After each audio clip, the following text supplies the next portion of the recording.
إن الحمد لله نحمده ونستعينه ونستغفره ونعوذ بالله من شرور أنفسنا ومن سيئات أعمالنا من يهده الله فلا مضل له ومن يضلل فلا هادي له وأشهد أن لا إله إلا الله وحده لا شريك له وأشهد أن محمدا عبده ورسوله صلى الله عليه وسلم يا أيها الذين آمنوا اتقوا الله حق تقاته ولا تموتن إلا وأنتم مسلمون يا أيها الناس اتقوا ربكم الذي خلقكم من نفس واحدة وخلق منها زوجها وبث منهما رجالا كثيرا ونساء واتقوا الله الذي تساءلون به والأرحام إن الله كان عليكم رقيبا يا أيها الذين آمنوا اتقوا الله وقولوا قولا سديدا يصلح لكم أعمالكم ويغفر لكم ذنوبكم ومن يطع الله ورسوله فقد فاز فوزا عظيما أما بعد فإن أصدق الحديث كتاب الله وخير الهدي هدي محمد صلى الله عليه وسلم وشر الأمور محدثاتها وكل محدثة بدعة وكل بدعة ضلالة وكل ضلالة في النار أما بعد. Pour le rappel, Akhil Fadil, Ukhtil Fadila, cette khutba que je viens de lire et qui s'appelle Khutbatul Haja, on doit la méditer. Car à force de l'entendre quasiment tous les vendredis à la mosquée, on a tendance à ne plus prêter attention. Alors que cette khutba est la cause de l'entrée en islam de tout un clan, le clan de Dimad al-Azdi radiyallahu anhu. Dimad était chef de clan au Yémen. C'était un homme doué de raison et il était connu pour faire la ruqya. Il soignait les malades et les possédés.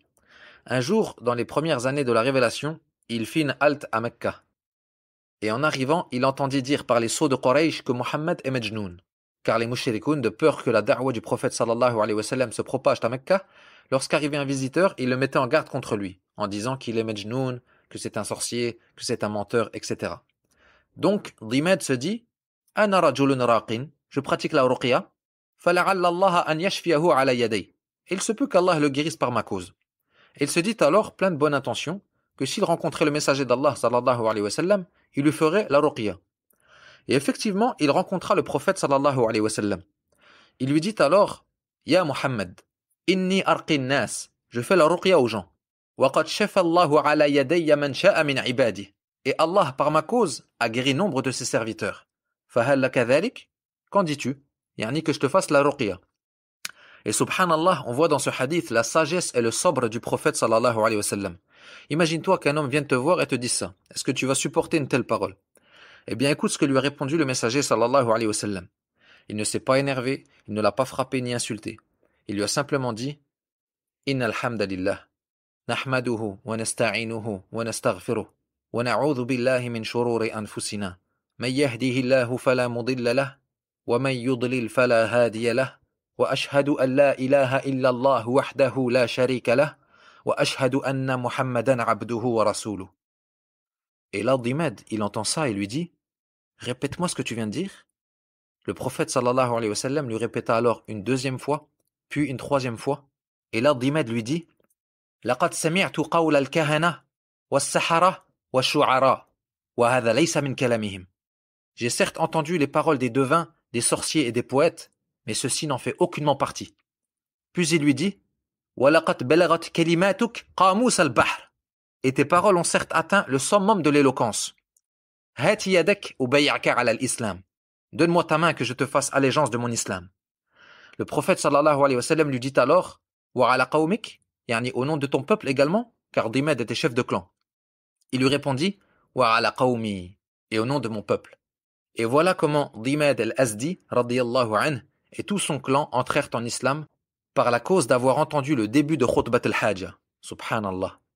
Également, bil munasaba akhi, lorsque tu es dans une assise ou que tu écoutes un dars, la tabkhul ala nafsik. Ne sois pas avare envers ta personne en entendant la mention du messager d'Allah sallallahu alayhi wa sallam sans prier sur lui. Comme il a dit dans un hadith authentifié par Sheikh al-Albani, Al-bakhilu man dhukirtu indahu falam yusalli alayh. L'avare ou le radin est celui qui entend qu'on me mentionne et ne prie pas sur moi. Et dans un autre hadith, il a dit Man salla alayya salatan wahida, sallallahu alayhi biha ashra. Celui qui prie sur moi une fois, Allah priera sur lui 10 fois. Et le fait qu'Allah prie sur toi signifie, comme a dit Abu al-Aliya rahimahullah, qu'Allah fait ton éloge dans la haute assemblée, yani auprès des anges. Et akhi, sallam, ça veut rien dire. En général, ils font sauter le mot alayhi, car dedans il y a un ayn et un ha, ça demande un effort, donc ils le sautent. Non, akhi, c'est une adoration. Articule dit sallallahu alayhi wa sallam. Barakallahu fik.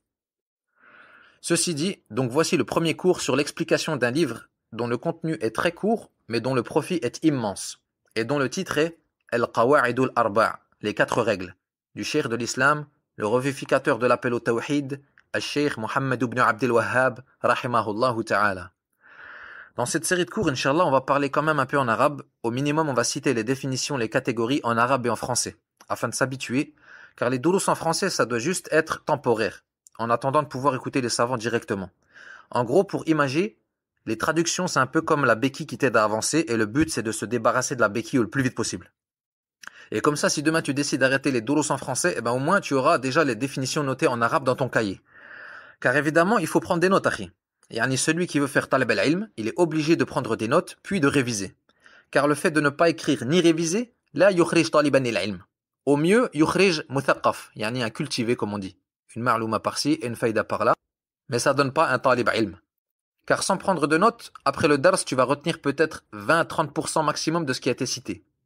Et le prophète sallallahu alayhi wa sallam a dit « Qayyidul ilma bil kitab » conserver la science en l'écrivant, authentifié par Cheikh al-Albani.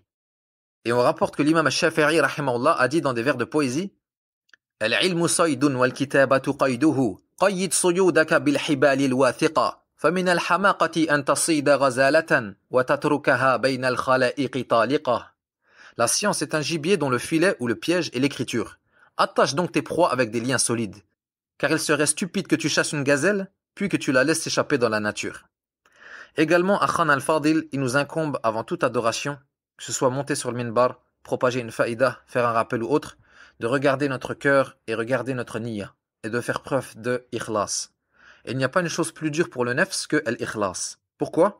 Car l'ikhlas ne laisse au nefs aucune part, dans aucune œuvre. Alors que le nefs lui aime et veut avoir sa part d'éloge dans les œuvres pieuses.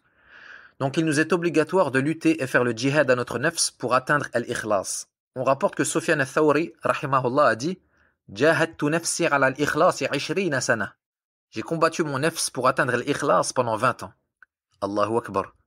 En sachant ça, akhi, comment est-il imaginable qu'une personne n'ayant jamais étudié at-tawhid ou l'ikhlas puisse échapper à l'ostentation? Alors que le messager d'Allah sallallahu alayhi wa sallam a dit à ses compagnons, qui sont les meilleurs hommes que la terre ait portés après les prophètes, Inna akhwafa ma akhafu alaykum ash-shirkul asghar, ar-riya. Certes, ce dont j'ai le plus peur pour vous est le petit shirk, l'ostentation, authentifié par Cheikh al-Albani. Mais que doit-on faire si on se rend compte que notre œuvre a été entachée d'ostentation? Le Cheikh Ibrahim al-Muhaymid, hafidhahullah, a répondu à cette question. Il dit qu'il faut faire tawba et renouveler sa niyya. Car tu peux plus refaire cette œuvre. Khlas, tu l'as faite. Donc tu fais tawba, tastaghfirullah, et tu renouvelles ton intention en rendant cette œuvre vouée à Allah seul. Et parmi les causes pour atteindre l'ikhlas, la multitude d'invocations. Tu peux dire Allahumma rzuqni l'ikhlas fil qawli wal amal. Et dans Sahih al-Jami', il est rapporté que le messager d'Allah sallallahu alayhi wa sallam enseigna à ses compagnons le fait de dire Allahumma inni a'udhu bika an ushrika bika wa ana a'lam wa astaghfiruka lima la a'lam. Oh Allah, je cherche refuge auprès de toi contre le fait de t'associer une chose alors que j'en ai connaissance, et je te demande pardon pour ce dont je n'ai pas connaissance. Tayyib ikhwa. Avant de débuter le livre, il convient que je vous lise une brève biographie du cheikh afin que l'on sache qui est cet homme dont nous étudions les livres et quelle est sa da'wa. Il s'appelle Muhammad ibn Abdel Wahhab, ibn Sulayman, ibn Ali, min Bani Tamim. Il est né en 1115 de l'Égypte dans la ville d'Al-Uyayna, à Najd, dans l'actuel royaume d'Arabie Saoudite. À cette époque, cette zone est en quelque sorte un désert auquel personne ne porte d'intérêt, composé de villages tous indépendants, chacun ayant son chef.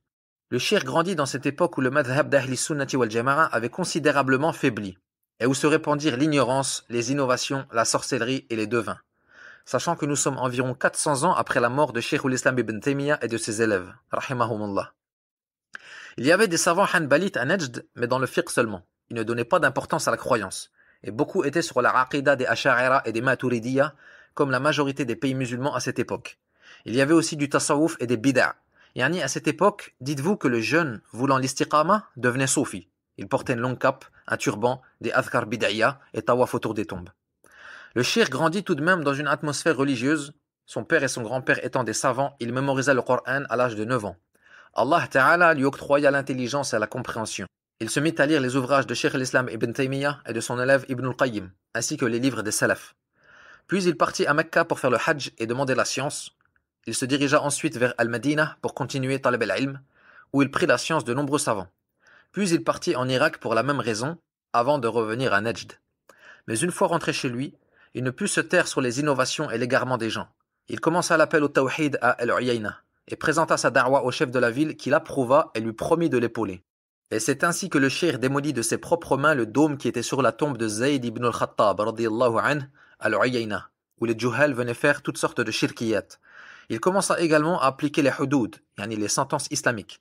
Une femme vint le voir et reconnut avoir commis la fornication. Elle lui demanda à plusieurs reprises d'appliquer sur elle la sentence qui est la lapidation, ce que fit le cheikh conformément à la sunna du prophète sallallahu alayhi wa sallam. Mais lorsque ceci vint aux oreilles d'Al-Amir d'Al-Ahsa, qui était une personne influente auprès des chefs de Najd et qui leur envoyait des cadeaux et les aidait financièrement, il menaça le chef d'Al-Uyayna de ne plus dépenser pour lui s'il ne virait pas le cheikh de la ville. Et celui-ci ne put supporter cette menace. Il en fit part au cheikh qui essaya de le dissuader en lui disant que c'est Allah qui donne le rizq, mais il ne parvint pas à le convaincre. Le cheikh quitta donc Al-Uyayna et se dirigea à pied sous une chaleur de plomb vers la ville de Ad-Dir'iyya. Une fois arrivé là-bas, il se rendit chez un de ses anciens élèves qui l'hébergea en cachette. Mais la nouvelle de sa venue arriva aux oreilles de la femme d'Al-Amir de Ad-Dir'iyya, qui n'est autre que Muhammad ibn Saoud, rahimahullah. Elle fut touchée par la da'wa du cheikh et dit à son mari, « Cet homme est une subsistance qu'Allah t'a envoyée. Saisis-la donc avant qu'un autre ne la saisisse. » Son mari, Al-Amir, Muhammad ibn Saoud, fut convaincu et dit, « Tayyib, qu'il vienne à moi. » Mais elle lui dit, « Non, c'est toi qui dois aller à lui. Les gens te verront alors et ils le respecteront. » Il se déplaça donc et alla trouver le cheikh dans la maison de son élève. Le cheikh lui présenta sa da'wa et Muhammad ibn Saoud l'accepta de tout cœur. Il promit au cheikh de le secourir et de l'épauler. Le cheikh lui prêta alors allégeance et c'est ainsi que débuta leur union.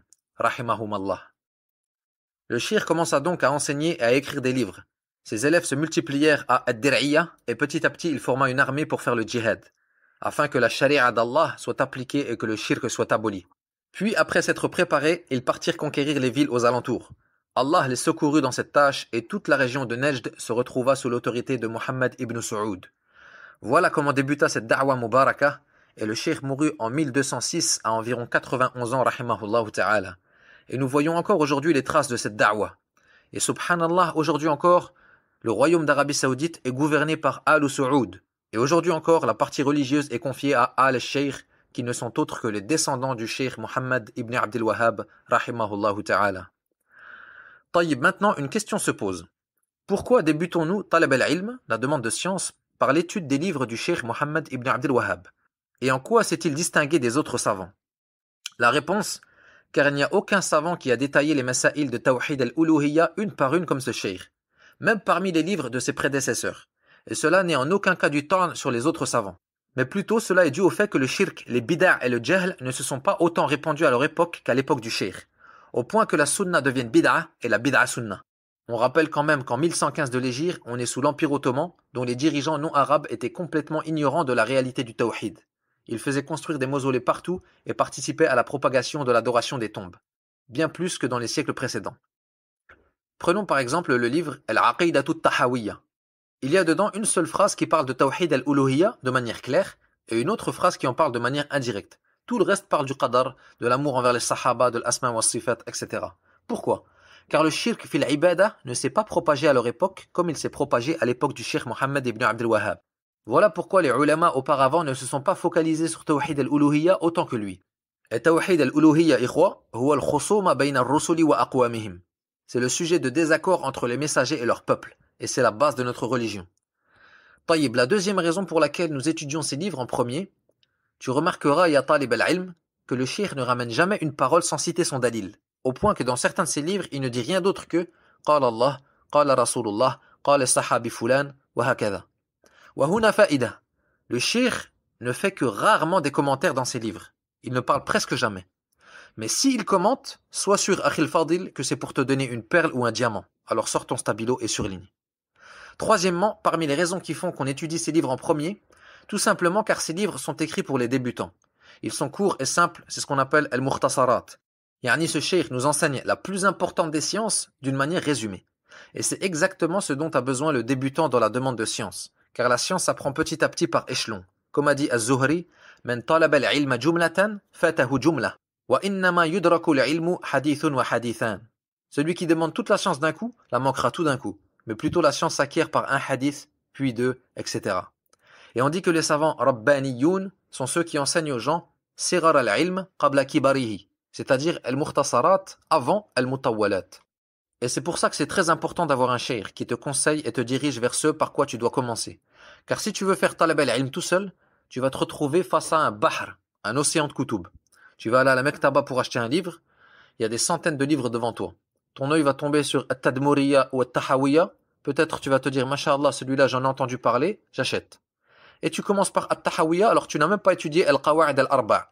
Et là, qu'est-ce qu'il est probable qu'il se produise? Eh bien, tout simplement que tu ne comprennes rien à ce que tu lis, ou pire que tu t'égares. Surtout si tu le lis sans sharh, car il y a des passages dans ce livre qui ont besoin d'être expliqués par un savant salafi. Donc, Akhil Karim, la science s'apprend bit-tadarruj, petit à petit. Et moi-même, dans cette série de cours, je vais essayer de détailler les masaïl au fur et à mesure qu'on avance dans les livres. Car ces livres qu'on va étudier sont des mukhtasarat et il ne convient pas de trop développer dans l'explication des mukhtasarat. Comme l'a dit Al-Sheikh Abdus Salam Al-Shuway'ir, hafidhahullah, il dit « La tu'ati al-mukhtasarati fawqa haqqiha » Ne donne pas aux mukhtasarat plus que leurs droits. Et il dit que celui qui développe trop dans l'explication des mukhtasarat, qui rentre trop dans les détails, et même dans la période yani, qui met trop de temps à les enseigner, eh bien, il est certes passé à côté du but pour lequel ces livres ont été écrits, car leur but, c'est d'être résumés. Donc la base est que leur explication également doit être courte et résumée. Mais le problème des petits étudiants, c'est qu'on veut tellement donner qu'on va donner tout ce qu'on a direct. Alors que le savant Rabbani, lui, il va pas te donner tout ce qu'il a, il va te donner ce dont tu as besoin, faqat. Et maintenant, on va parler d'une chose que tu dois absolument connaître, ya ayyuha salafi. Tu dois connaître haqiqat da'wati Sheikh Mohammed ibn Abdel Wahhab. Pourquoi? Pour deux raisons. La première, c'est que la da'wa du cheikh n'est autre que la da'wa au tawhid. Donc si tu as compris la da'wa du cheikh, tu auras compris la da'wa au tawhid. Et la deuxième raison, c'est que tu vas te faire traiter de wahhabi. Donc tu dois savoir te défendre. Ala kulli hal, comme a dit un savant, in kana tabi'u ahmadin mutawahhiban fa ana al-muqirru bi annani wahhabi. Mais la première chose à faire si tu tombes malgré toi dans un débat avec Ahl al-Bida', c'est de prendre sa shubha, son ambiguïté, et de la réduire en miettes. Taj'aluha qa'an safsafa, comme a dit le cheikh Ibrahim al-Muhaymid. Car le soufi et le chiite, ils vont te dire Mohammed ibn Abdel Wahhab déteste al-Bayt. Et s'il te dit ça devant les gens de la masse, tu dois répondre à cette shubha.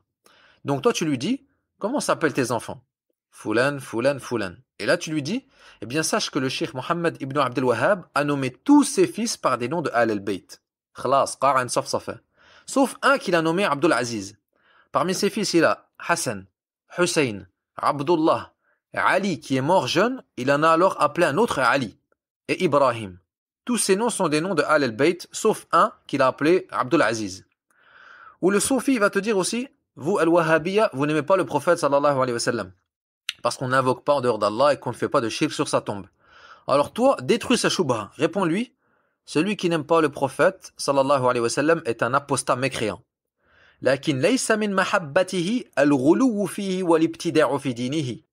Mais le fait d'aimer le prophète sallallahu alayhi wa sallam, ce n'est pas d'exagérer sur lui au point de lui donner des attributs qui sont spécifiques à Allah, ni d'innover dans sa religion. Et enfin, Akhan al-Fadil, tu ne peux connaître la réalité de la da'wa du cheikh sans connaître la réalité de la religion d'Abu Jahl et Abu Lahab. Abu Jahl et Abu Lahab n'ont jamais dit que les idoles ont le pouvoir de créer, ni que les idoles donnent la subsistance, ni qu'elles font vivre et mourir, ni qu'elles gèrent l'univers, non. Les Arabes de la Jahiliya faisaient des adorations pour Allah. Ils priaient. La preuve, hadith Abi Dharr, fi Sahih Muslim. قال قد صليت قبل أن ألقى رسول الله صلى الله عليه وسلم ب3 سنين. فقيل لمن؟ قال لله. Abu Dharr, radiyallahu an, a dit, je priais déjà 3 ans avant de rencontrer le messager d'Allah sallallahu alayhi wa sallam. On lui demanda, pour qui priais-tu? Il répondit, pour Allah. On lui dit alors, dans quelle direction priais-tu? Yani, quelle était ta qibla? Il répondit, là où Allah m'oriente. Taïb. Également, les Arabes jeûnaient. La preuve, hadith Aïcha, fi Sahih al-Bukhari. Anna Qurayshan kanat tasumu yawma Ashura fi al-Jahiliya. Et les Arabes faisaient sadaqa et libéraient des esclaves. يقول حكيم بن حزام للنبي صلى الله عليه وسلم في صحيح مسلم أرأيت أمورا كنت أتحنث بها في الجاهلية من صدقة أو عتقة هل لي فيها من شيء؟ فقال له رسول الله صلى الله عليه وسلم أسلمت على ما أسلفت من خير. Hakim ibn Hizam radiyallahu anhu a dit au prophète sallallahu alayhi wa sallam, je faisais des adorations dans Al-Jahiliya, yani pour Allah. Je donnais l'aumône, je libérais des esclaves. Suis-je donc récompensé pour cela? Le messager sallallahu alayhi wa sallam lui répondit, tu t'es soumis sur ce que tu as fait de bien dans le passé. Yani oui, tu seras récompensé pour toutes ces choses, toutes ces bonnes actions que tu as faites à l'époque de la Jahiliya. طيب, les Arabes faisaient le Hajj et la Umrah. الدليل يقول عروة بن الزبير في صحيح البخاري كان الناس يطوفون في الجاهلية. Urwa, le neveu de Aïcha radiyallahu anha, rapporte dans Sahih al-Bukhari que les gens faisaient le tawaf dans la Jahiliya. طيب, si les Arabes priaient et jeûnaient et faisaient sadaqa et le Hajj, pourquoi Allah n'a pas accepté d'eux ces œuvres? Al-Jawab, car ces Arabes se rendaient vers des idoles faites de pierre et disaient « Cela nous rapproche d'Allah et intercède pour nous auprès d'Allah. » Harry, concentre-toi car tu vas comprendre la réalité de cette da'wa que tu portes et que l'on porte tous. Ces Arabes allaient voir des idoles faites de pierre et disaient « Cela nous rapproche d'Allah et intercède pour nous. » Alors que les Arabes de l'époque étaient doués de raison, ce n'étaient pas des fous. Il y a donc forcément un secret dans cette affaire. Une raison qui fait qu'ils avaient la croyance que ces statues, bien qu'elles soient faites de simples cailloux, mais qu'elles intercèdent pour eux et les rapprochent d'Allah yawm al-qiyamah. Et ce mystère, Ibn Abbas l'a découvert dans Sahih al-Bukhari, fi kitab al-tafsir, bab ma ja'a fi tafsir surati Nuh, concernant le verset ولا تذرن ودا ولا سواعا ولا يغوث ويعوق ونسرا. قال ابن عباس هذه أسماء رجال صالح من قوم نوح فلما هلكوا أوحى الشيطان إلى قومهم انصبوا أنصابا وسموها بأسمائهم ففعلوا فلم تعبد حتى إذا هلك أولئك وتنسخ العلم عبدت. Ibn Abbas radiyallahu anhuma a dit, ces noms sont ceux d'hommes pieux du peuple de Nuh. Lorsqu'ils moururent, le diable insuffla à leur peuple, faites des statues d'eux à l'endroit où ils s'asseyaient et nommez-les par leur nom, afin de vous souvenir d'eux. Ce que firent les gens et ne les adorèrent pas. Mais lorsque cette génération mourut et que la science disparut, ils furent adorés en dehors d'Allah Jalla wa Ala. وفي باب ما جاء في تفسير سورة النجم قال ابن عباس اللات رجل كان يلت السويق للحجاج وعند الطبري رجل يلت للمشركين السويق فلما مات عكفوا على قبره. Ibn Abbas radiyallahu anhuma a dit également Allat, qui était un rocher adoré dans la Jahiliya, était à la base un homme qui émiettait le sawiq, qui est un aliment pour les pèlerins. Et At-Tabari rapporte Allat était un homme qui émiettait le sawiq pour les mushrikines, et lorsqu'il mourut, ils se mirent à faire des retraites spirituelles sur sa tombe. Idhan, dinul mushrikin huwa at-ta'alluqu bis-salihin. On comprend que la religion des polythéistes est en lien étroit avec les pieux. Le fait de les prendre en intermédiaire, leur demander l'intercession, etc. Et parmi ce qui vient appuyer cela dans la sunna, le fait qu'au début de l'islam, la visite des tombes fut interdite. Alors que la visite des tombes, ça rappelle la mort, la résurrection, le paradis, l'enfer, yani c'est une bonne chose pour la foi, surtout pour des gens fraîchement convertis à l'islam. Alors pourquoi est-ce que ça a été interdit au début de l'islam?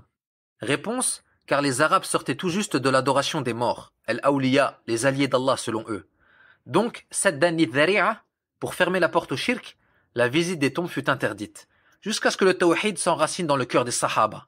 Et à ce moment-là, Allah Ta'ala leur permit de visiter les cimetières.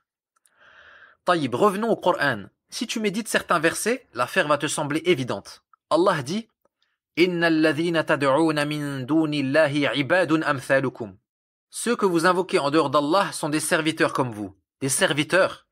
Al-Shaykh Salih al-Shaykh Hafidahullah dans At-Tamhid dit que le verset suivant concerne les morts et non pas les idoles. Écoute bien ce verset. وَمَنْ أَضَلُّ مِمَّنْ يَدْعُو مِنْ دُونِ اللَّهِ مَنْ لَا يَسْتَجِيبُ لَهُ إِلَى يَوْمِ الْقِيَامَةِ وَهُمْ عَنْ دُعَائِهِمْ غَافِلُونَ. Et qui est plus égaré que celui qui invoque en dehors d'Allah, celui qui ne saura lui répondre jusqu'au jour de la résurrection. Et ils sont indifférents à leurs invocations. Allah a dit « Man la yastajibu lahu ». Et la base dans la langue arabe est qu'on utilise « ma » pour le nom doué de raison, comme les statues, et non pas « men ». Et écoute le verset suivant comme il vient appuyer le fait que ce ne sont pas des idoles dont il est question ici. Allah dit « وَإِذَا حُشِرَ النَّاسُ كَانُوا لَهُمْ أَعْدَاءً وَكَانُوا بِعِبَادَتِهِمْ كَافِرِينَ » Et quand les gens seront rassemblés, yani yawm al-qiyamah, ils seront leurs ennemis et ils nieront l'adoration qu'ils leur vouaient. Yani on parle d'êtres humains là, pas de cailloux. Maintenant, fi surat al-Nahl, écoute bien. والذين يدعون من دون الله لا يخلقون شيئا وهم يخلقون أموات غير أحياء وما يشعرون أيان يبعثون. Et ceux qu'ils invoquent en dehors d'Allah ne créent rien, et ils sont eux-mêmes créés. Ils sont morts et non vivants, et ils ne savent pas quand ils seront ressuscités. Subhanallah. Vous avez compris où je veux en venir? Le secret du shirk de Quraysh est qu'en réalité, nombre des idoles qu'ils adoraient n'étaient rien d'autre que des représentations d'hommes pieux. Et ça, c'est indispensable à savoir, car parmi les shubuhat des Quburiyun de notre époque, ils nous disent « Pourquoi vous nous traitez de mushrikoun et vous nous lisez des versets du Coran alors que ces versets-là, ils concernent des idolâtres qui adoraient des statues ?» Et nous, nous sommes musulmans. Nous disons la ilaha illallah. Et ce sont des pieux, des awliya que nous invoquons et à qui nous demandons l'intercession et non pas des statues. Nous répondons, tout comme vous, ces idoles et ces statues qu'invoquaient les Arabes de Quraysh représentaient des hommes pieux. Et ils ont une autre shubha. Ils te disent, les Arabes de Quraysh adoraient ces idoles, tandis que nous n'adorons pas les awliya. Nous disons, wallahi, les Arabes de l'époque n'ont jamais prétendu que leurs idoles avaient le pouvoir de créer, ou de donner le rizq, ou de faire vivre et mourir. Et ils n'ont jamais prié pour leurs idoles ou jeûné pour elles. Par contre, ils les invoquaient, leur faisaient des vœux et leur offraient des sacrifices. Si pourtant l'invocation, le vœu et le sacrifice ne sont pas des adorations, c'est toi que ça regarde, appelle ça comme tu veux. Que tu le veuilles ou non, ce sont des adorations. Ikhwatil kiram, Inch'Allah, vous avez compris le pourquoi du comment. Ceux-là invoquaient, sacrifiaient et faisaient des vœux à des statues représentant des pieux, et ceux-là invoquent, sacrifient et font des vœux à des tombes représentant des pieux. Si tu as compris ça, eh bien tu as compris la réalité de la da'wa du Cheikh Mohammed ibn Abdel Wahhab, rahimahullah. Alhamdulillah, j'ai été un peu long dans cette introduction, mais Inch'Allah, elle peut faire guise d'introduction pour toute la série de cours qu'on va faire, et non pas seulement pour ce livre. Subhanakallahumma wa bihamdik, ashhadu an la ilaha illa ant, astaghfiruka wa atubu ilayk, wa sallallahu ala nabiyyina Muhammadin wa ala alihi wa sahbihi ajma'in.